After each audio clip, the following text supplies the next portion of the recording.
Današnji dan je minil v znamenju obiskov. Z očetom Vasilijem in sestro Marto smo se odpravili na različne konce Odese, tukajšnjega primestja ob Črnem morju, prav neposredno blizu tega velikega pristanišča, ki je tako znamenito in odmevno v tem svetu, da bi videli, kako delajo z ubogimi, s tistimi, ki se na začetku najprej odločijo za drugačno pot. Obiskali smo namreč kar dve skupnosti, za kateri skrbijo bratji lazaristi v imenu programa, ki živi v Italiji zdaj že vrsto let, tule pa moška skupnost 6 let, ženska pa 2 leti. Najprej smo se odpravili k tej slednji, torej k ženam, ki so se odločile drugače začeti živeti. Skozi program v teh letih je šlo kar nekaj žensk, trenutno sta v hiši 2 in spoznali smo zgodbo Svetlane. Žalostno zgodbo najprej zlorabljenega dekleta in dejstvo, da jo je prav to odneslo iz hiše, zasovražila je mamo, odšla na ulice in se potem vendarle ustalila in odločila za šolanje. В 5 років в мене появився відчим. Ko mi je bilo 5 let, sem dobila drugega Я očeta. і почала привикати, любити, як то кажуть, як тата називати. Jaz sem ga začela imeti Але rada, sem se 10 navadila років na njega. сталося зґвалтування.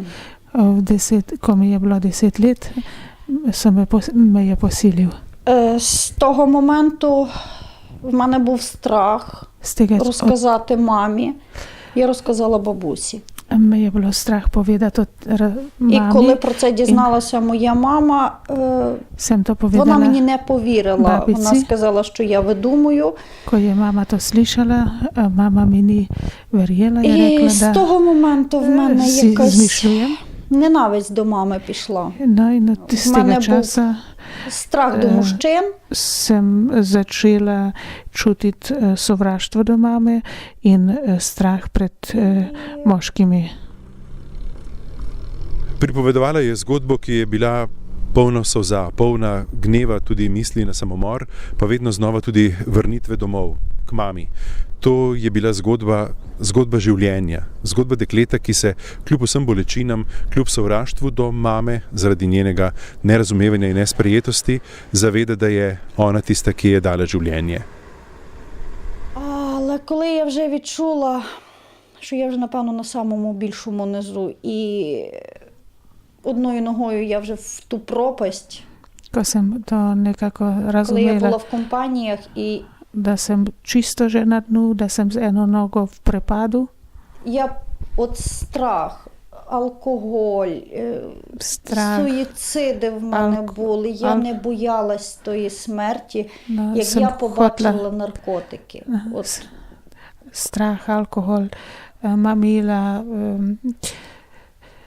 hotela sem končati, si življenje vzeti. І тоді, напевно, перший раз за своє життя я підійшла до своєї мами і я попросила допомогу. In prvič v življenju sem prišla k svoji mami in sem prosila pomoči. І мама мене почула. In mama me je slišala.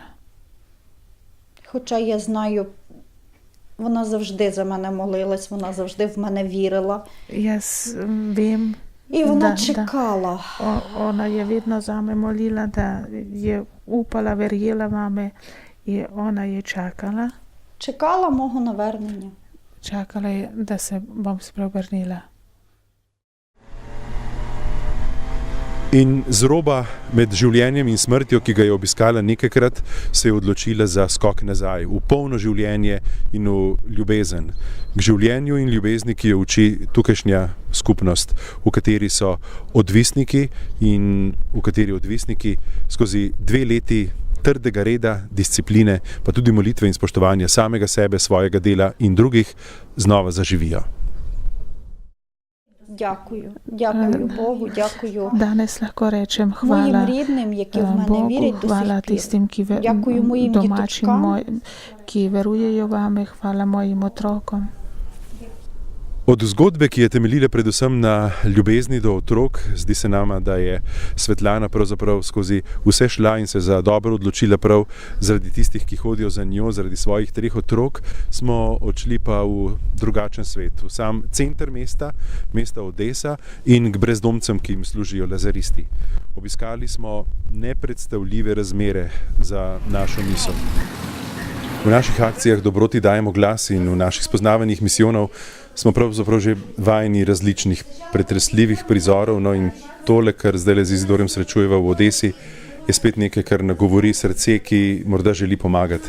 Smo namreč v neke vrste zavetišču za tukajšnje brezdomce, zavetišču, za katerega skrbijo lazaristi in sestre usmiljenke in je pravzaprav zdaj pred nami in smo v neke vrste pro bono, ne bolnišnici, ampak v sobi, v kateri so, se vidite, zaradi takih ali drugačnih hran, bolezni, oskrbovani brezdomci. Prav v tej sobi, v tej kleti vlažni, za katero plačujejo drago najemnino, mesto vlada jim žal nočeta priti nasproti, je tudi prostor za tuširanje in vsak izmed brezdomcev ima priložnost, tisti, ki želijo in pridejo po pomoč, enkrat na 3 tedne stopiti pod tuš.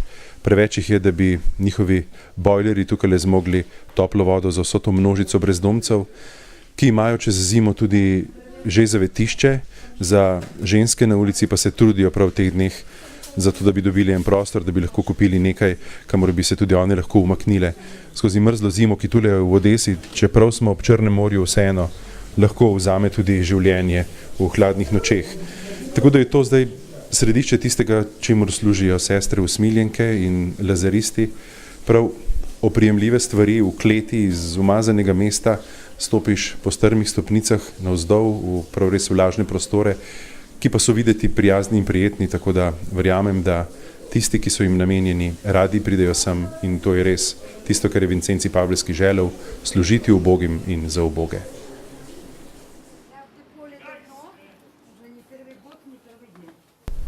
Nekaj najbolj pretresljivega pa so razmere v tukajšnjih bolnišnicah. Predvsem razmere, ki so jih deležni tisti, ki nimajo ničesar, ki so jih deležni tukajšnji brezdomci. Lazaristi se trudijo, da bi jih v bolnišnicah sploh sprejeli, da bi jim nudili oskrbo in pravzaprav strežejo le tistim, ki pridejo zaradi res hudih bolečin, bolezni, ki ponavadi terjajo ude. Najpogosteje gre za amputacijo nog, ampak tam se zgodba o žalosti šele začne, ko potrkajo in ko jim odprejo vrata. Neverjetno se nam zdi z naše perspektive socialnega varstva in zdravstva gledano, da država ne poskrbi za nič. Prav za nič. No, prostor odstopijo, prostor dajo, vse ostalo pa morajo zbrati lazaristi, ki potem z organizacijo Depol skušajo poskrbeti za to, da so gospodje in gospe operirani, da so deležni vsaj minimalne oskrbe in potem jih oni obiskujejo. Največja težava nastopi, ko je operacija za njimi, ko pogosto ostanejo brez noge, morda tudi brez obeh in nimajo kam. Ni nobene ustanove, ni nobene skrbi, nobene želje države, ki bi hotela zanje postoriti karkoli po sami operaciji. Tam ležijo tudi po leto ali več, pozabljeni od sveta, če bi ne bilo misionarjev. Na koncu današnjega dne pa smo videli še moško skupnost odvisnikov, torej fante, no že kar zrele gospode, trenutno jih je 7, ki se trudijo zaživeti drugače. Tukaj je oče Vasilij pred leti kupil zemljo, tukaj so zgradili najprej eno hišo, skromno, ob njej kapelo. Danes je tukaj kar lepa farma, ena mini vasica te skupnosti in podobno se dogaja kot pri nas, kadar take ali drugačne ustanove ljudje zaprosijo za to, da bi odvisniki prišli v vas, v kraj. Najprej jih zavrnejo, potem pa spoznajo, da kraju prinesejo nekaj dobrega, da pravzaprav tudi njim in njihovim domačim ponujajo drugačen pogled na življenje. Ne bom pozabil, ko mi je oče Vasilij dejal, da so ga najprej napadli, češ ne pijancev pa ne bomo imeli v vasi, pijancev pa res ne, samo odpeljite jih, in je dejal, ljudje, v tejle vasi je 20 hiš, edina hiša, v kateri ne bo alkohola, je naša.